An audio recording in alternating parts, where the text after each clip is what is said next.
안녕하세요. 찬해대학과 진로입니다. 자연과학대학 생물학과인데 화학공학을 복수 전공해야 되는지에 대해서 문의글이 들어와서 이거에 대해서 상담글을 올리게 되었습니다.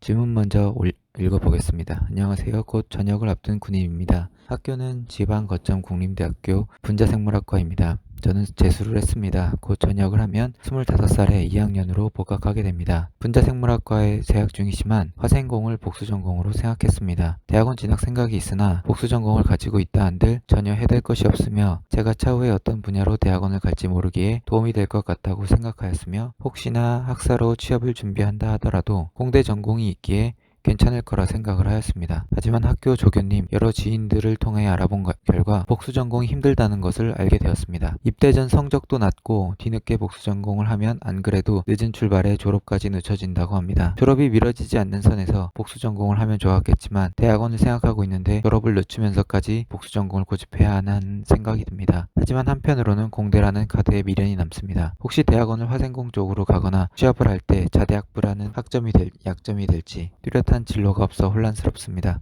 자, 이렇게 질문을 주셨는데요. 먼저 찾아와서 질문 주셔서 감사드립니다. 답변을 드리기에 앞서 제 의견은 어디까지나 개인적인 부분일 뿐이고 틀린 부분이 있을 수 있다는 걸 말씀드립니다. 이 점 참고 부탁드리고요. 진로 결정하시길 전에 항상 최대한 많은 정보를 수집하시고 후회 없는 결정하시길 바랍니다. 먼저 제 생각의 결론부터 말씀드리자면 대학원을 진학할 생각이시면 화학공학을 복수 전공할 필요는 없다고 생각합니다. 물론 이제 학부를 졸업하고 취업을 하실 생각을 하고 있다면 복수 전공을 할 필요가 있습니다. 때문에 복수 전공을 할 것인지 여부를 결정하기 위해서는 먼저 대학원을 진학할 것인지를 결정을 하신 뒤에 결정하시는 게 맞다고 생각이 됩니다. 대학원 진학을 결정하셨다면 복수 전공하실 필요가 없습니다. 이는 이제 세 가지 이유를 먼저 말씀을 드릴 수 있는데요. 첫 번째는 대학원 공부와 연계 측면에서 화학공학 분야로 대학원을 진학하시게 되면 보통 공정관리, 공정설계, 유무기 합성 분야, 전기화학, 환경, 생화학 등으로 보통 분야가 나눌 수가 있는데 대학원 분야를 공부하시기 전에 학부 레벨에서 배우는 화학공학 지식이라는 거는 공정관리나 공정설계 측면의 대학원을 진학하는 게 아니면 별로 도움이 되지 않습니다. 오히려 합성 분야나 생화학 분야 같은 분야는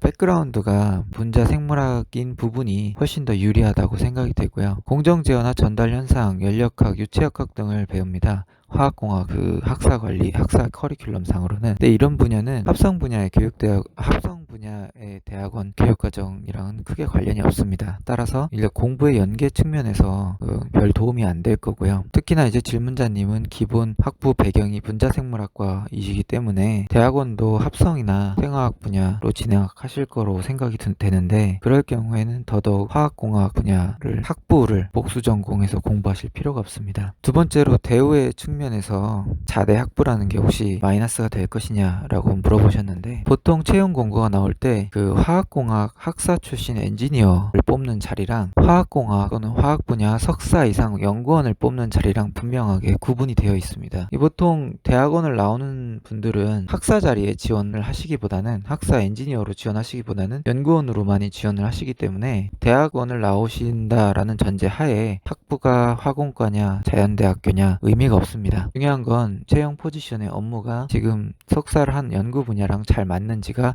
훨씬 중요하다고 말씀드릴 수가 있습니다. 물론 학사 졸업하고 취업을 생각하고 계신 거면 화학공학 복수 전공 하신 편이 낫습니다. 말씀드렸다시피 자연과학대학을 이제 학사 출신으로 졸업하고 나서 바로 취업을 할 수 있는 그런 포지션 자체가 많지가 않고요. 설령 그런 포지션이 있다고 해도 대부분의 석사 이상 연구원을 채용하는 경우가 많습니다. 그렇기 때문에 학사 졸업 후 엔지니어로서 취업을 생각하고 있다고 한다면 공학을 반드시 복수 전공을 하셔야 됩니다. 근데 지금 생각하시는 게 대학원 진학을 전제로 하시고 있기 때문에 그런 경우라면 복수 전공을 하실 필요가 없겠죠. 세 번째로 연구원이랑 엔지니어의 그 근무 여건이라든지 대우에 대해서 차이점을 말씀을 드리자면, 여러 차례 다른 포스팅에서도 말씀드렸다시피 연구원의 경우는 이제 가장 큰 장점은 근무지가 수도권에 가까운 지역에 있다는 게 가장 큰 장점입니다. 그리고 분위기가 엔지니어들이 이제 주로 근무하게 될 공장이라든지 그런 생산 현장보다는 훨씬 더 수평적인 분위기, 업무 분위기가 형성이 되어 있고요. 그리고 상대적으로 독립적으로 업무를 수행하실 수 있는 그런 기회가 많습니다. 아무래도 채용 인원의 숫자가 많지 않다 보니까 특정 연구 프로젝트나 아니면 업무 추진에 있어서 이 담당자가 되실 가능성이 높고요. 그렇기 때문에 자기 판단에 따라서 업무를 수행하실 그런 기회를 얻기가 좀 수월한 편입니다. 단점은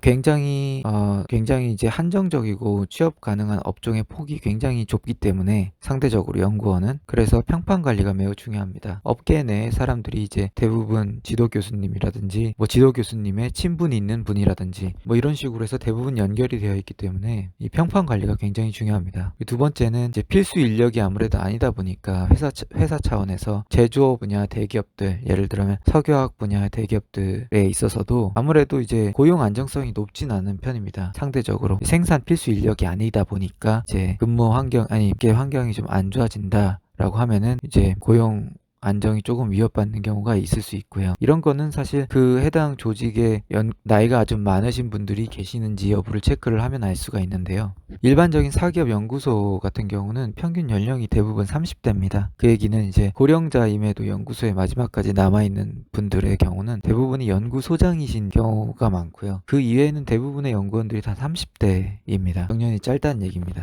엔지니어들의 경우에는 이제 연구원이랑 정반대의 장단점을 가지고 있는데, 장점은 일단 신입 채용 규모가 크다 보니까 취업이 비교적 쉽습니다. 연구원에 비해서. 그리고 일단 취업이 되면 보통 포지션이 생산 관리나 기술 검토, 기술 영업 이런 업무를 맡게 되는데, 이건 회사 입장에선 생산 필수 인력이고 어떤 비즈니스를 하는데 절대 없어서는 안 될 그런 생산 요소에 해당하기 때문에 고용 안정성은 굉장히 높은 편입니다. 물론 이제 업종에 따라 조금 차이가 있을 수는 있습니다. 플랜트 업계냐 아니면 석유화학 업계냐, 공정 설계 업무를 하고 있느냐 아니면 공정 생산 관리 업무를 하고 있느냐, 차이가 있을 수 있습니다. 근데 비교적 연구원에 비해서는 고용 안정성이 조금 높다라고 말씀을 드릴 수가 있고요. 그리고 실제로 연구원이나 연구소에 비해서는 이 근무자들의 평균 연령도 좀 높은 편입니다. 그 얘기는 이제 아무래도 오래 근무하신 분들의 그런 기술 전문성을 회사 차원에서 많이 인정을 해준다라는 의미이기도 하고요. 따라서 고용 안정성이 조금 보장이 되는 편입니다. 반면에 단점은 대부분이 이제 지방에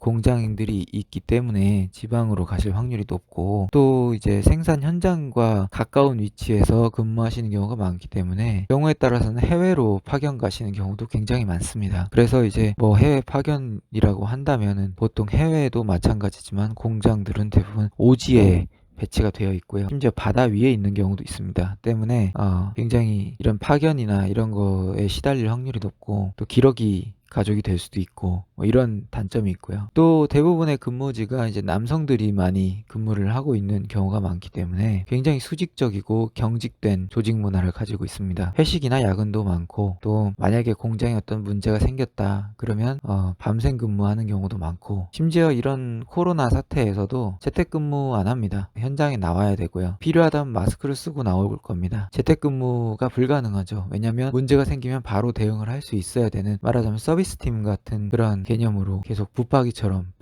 붙어 있어야 되기 때문에 굉장히 답답할 수 있습니다. 그러니까 이런 거에 잘 맞지 않으시면 답답할 수 있고요. 이런 장단점들이 있기 때문에 그 진로를 선택하실 때 잘 판단하셔서 선택하시면 좋겠습니다. 이상 답변 마치겠습니다. 제 답변이 도움이 되시길 바랍니다. 감사합니다.